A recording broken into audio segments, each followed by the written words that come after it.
नमस्कार, आप देख रहे हैं न्यूज 18। मैं हूं आपके साथ मेनका चौधरी। इस बुलेटिन में बात चुनावी होगी। योगी आदित्यनाथ छत्तीसगढ़ में हिंदुत्व का बिगुल फूंक रहे हैं और कांग्रेस को उत्तर प्रदेश से सीखने का संदेश दे रहे हैं। दरअसल आज सीएम योगी ने छत्तीसगढ़ में चुनावी जनसभा को संबोधित किया। इस दौरान उन्होंने राम मंदिर से लेकर लव जिहाद का मुद्दा उठाया, साथ ही कांग्रेस पर करारा प्रहार किया। आपको दिखाते हैं ये रिपोर्ट कि कैसे सीएम योगी आक्रामक अंदाज में नजर आए।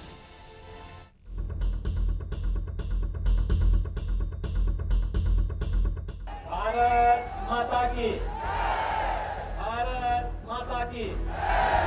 हिंदुत्व के फायर ब्रांड नेता योगी आदित्यनाथ चुनावी राज्यों में हुंकार भर रहे हैं, राम मंदिर के विरोधियों को ललकार रहे हैं और समाजवादी पार्टी के साथ कांग्रेस को धिक्कार रहे हैं। जब राम भक्तों पर गोलियां चलाई गई, राम भक्तों पर लाठी और गोली चलाने वाली सरकार है। यह सरकार यहाँ के नागरिकों के आस्था के साथ खिलवाड़ करती है। यूपी में भी जब तक भाजपा नहीं थी ऐसे ही होता था। वहां कावड़ यात्रा नहीं निकालने देते थे, वहां पर पर्व और त्योहार नहीं मनाने देते थे। आज उत्तर प्रदेश में ऐसा कोई रोक नहीं। आज तो आप कभी गाजियाबाद से हरिद्वार के बीच कावड़ यात्रा में जाएंगे, 4 करोड़ लोग भाग लेते हैं, उसमें 4 करोड़ लोग, और उनको हम डीजे भी बजाने की छूट देते हैं, शंख भी, घंटा भी, घड़ियाल भी बजाओ खूब, और हेलीकॉप्टर से उनकी पुष्प वर्षा भी कर देते हैं। वहां कोई रोक नहीं है।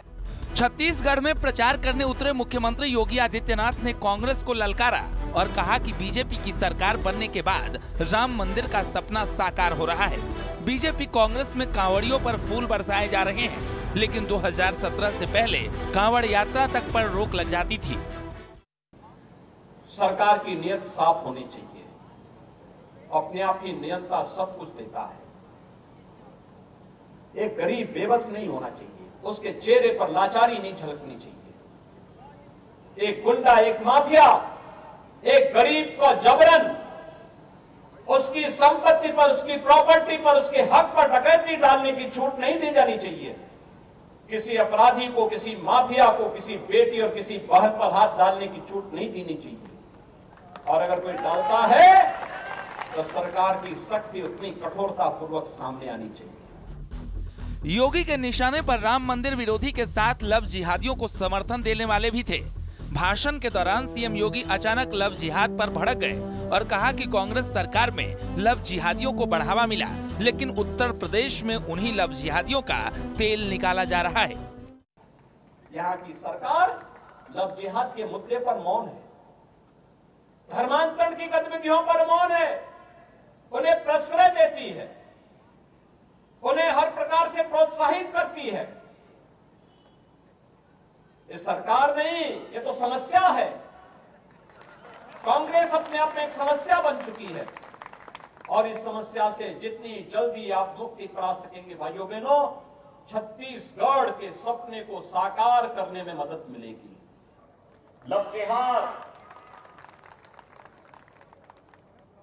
धोखे से हिंदू बालिकाओं के साथ छल और कपट करके बहकाने का प्रयास।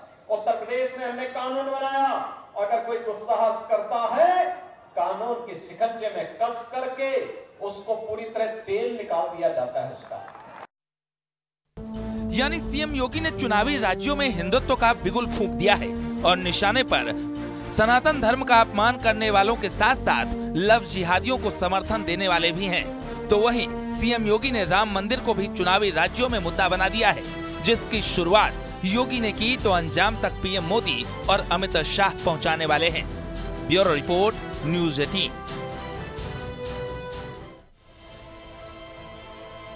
मध्य प्रदेश में चुनाव प्रचार के दौरान अखिलेश यादव ने कांग्रेस पर निशाना साधा। उन्होंने कहा कि कांग्रेस पार्टी ने उन्हें धोखा दिया, लेकिन हमसे गलत ये हो गई कि हम पहले कांग्रेस के चरित्र को समझ नहीं पाए।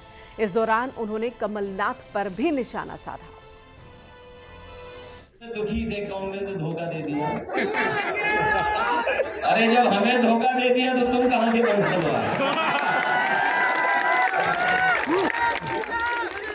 बंसल जी दुखी हैं, कांग्रेस ने धोखा दे दिया। हमें पहचाना ही नहीं। अरे भाई, जिनकी उम्र 80 साल हो, वो कैसे पहचानेंगे आप बताओ। हम कोई नाराजगी नहीं है किसी से, लेकिन हम ये मानते हैं, ये स्वीकार करते हैं कि 80 साल के जो लोग होंगे वो कभी कभी पहचानेंगे नहीं। ये गलती हमारी है कि 80 साल के लोगों पे हम लोग भरोसा कर लिए कि वो हमें पहचान रहे होंगे। इधर राहुल गांधी केदारनाथ के दौरे पर हैं, लेकिन इस दौरे को बीजेपी ने सियासी स्टंट करार दिया। बीजेपी ने निशाना साधते हुए कहा कि जब इंडी गठबंधन के साथी सनातन का अपमान कर रहे थे तो राहुल गांधी चुप्पी साधे रहे, लेकिन वही राहुल गांधी अब राम मंदिर और केदारनाथ को सियासी मुद्दा बना रहे हैं क्योंकि चुनाव करीब है।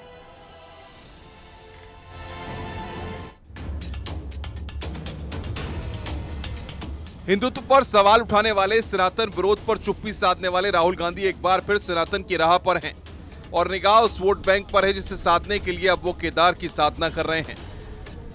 5 राज्यों में विधानसभा और लोकसभा चुनाव से ठीक पहले राहुल गांधी बाबा केदार के दर पर मत्था टेकने तो चले गए, लेकिन एक बार फिर वो बीजेपी के निशाने पर आ गए।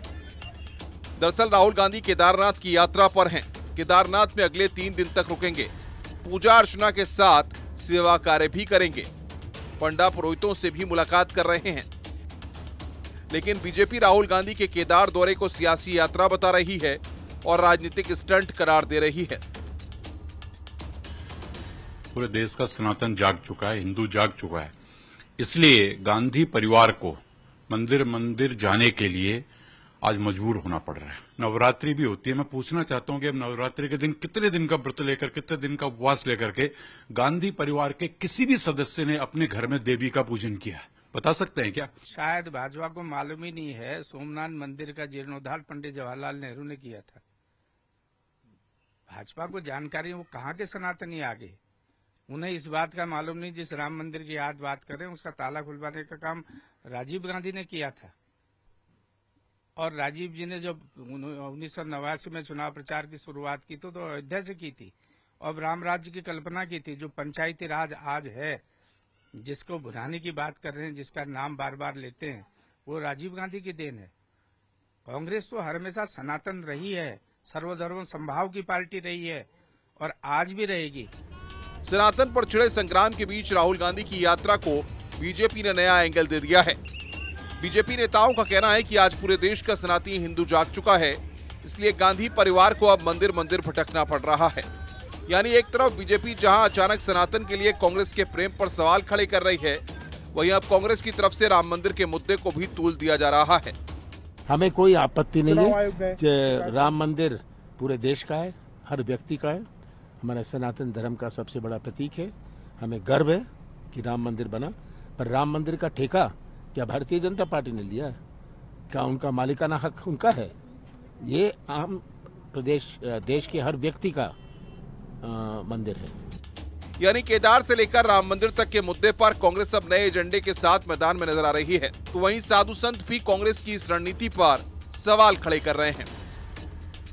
अब इसके बाद कांग्रेस पार्टी ऐसे तुष्टीकरण के दलदल में धंस गई। यहाँ अयोध्या में कई बार प्रियंका वाड्रा आ चुकी हैं, कई बार राहुल गांधी आ चुके हैं, लेकिन रात तक राम मंदिर नहीं गए। क्यों भाई, राम मंदिर क्यों नहीं गए? जब राजीव गांधी ने ताला खुलवाया तो आपको बढ़ चढ़ के हिस्सा लेना चाहिए। मर्यादा पुरुषोत्तम भगवान श्री राम की भक्ति के लिए कोई भी कर सकता है, कोई भी जय श्री राम बोल सकता है। और जनता को किसी व्यक्ति से प्रेम नहीं है, जनता को चाहिए राष्ट्रभक्त जो देश के गौरव को बढ़ा सके, जो देश का विकास कर सके। पूजा पाठ जो है होने का समय भी जो है बिल्कुल करीब आ गया है। अब लोग जो है श्रेय लेने की बात करते हैं कि किसका जो है श्रेय भाजपा को मिल रहा है। ऐसी बात तो नहीं होना चाहिए। कांग्रेस कहती है भाजपा को कि जो है भाजपा श्रेय लेना चाहती है। लोग पुरानी बातों को ना करें कि कौन किसने क्या किया है, पूरी दुनिया जानती है। तो हमारा तो यही मानना है कि अब मंदिर मस्जिद के लिए कोई राजनीति ना करे। तो क्या कांग्रेस को चुनाव से पहले आभास हो चुका है कि 24 का चुनाव सनातन के इर्द गिर्द रहने वाला है, या फिर 80-20 के गेम में कांग्रेस भी नंबर बढ़ाने की तैयारी में है? क्योंकि पहले सनातन के अपमान पर चुप्पी और अचानक केदार टू राम दरबार पर बयान हैरान करने के लिए काफी है। Bureau report, news 18।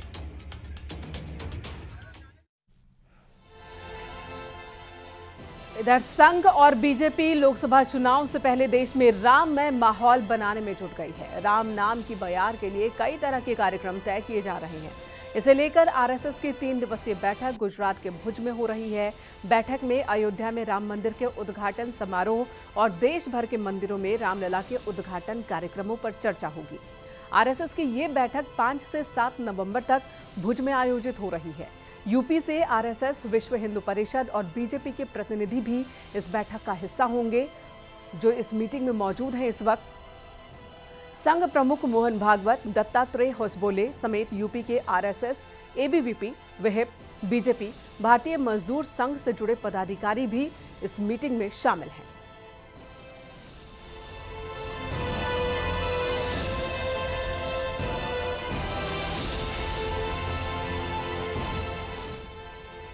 और खबर महाराजगंज से, जहां सोनौली थाना क्षेत्र के कुनसेरवा में धर्म परिवर्तन कराए जाने की सूचना पुलिस को दी गई।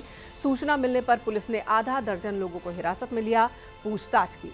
पुलिस सरगना की तलाश में लगी हुई है। आपको बता दें, क्षेत्र भारत नेपाल सीमा से सटा हुआ है। तो यहां पर पुलिस को जानकारी मिली थी कि धर्म परिवर्तन करवाया जा रहा है और ये लालच देकर बरगला कर हो रहा है, जिसके बाद पुलिस की टीम पहुंची। भारत नेपाल सीमा से सटा ये इलाका महाराजगंज का, जहां पर पुलिस ने छापेमारी की और आधा दर्जन लोगों को हिरासत में लिया। इनसे पूछताछ की गई।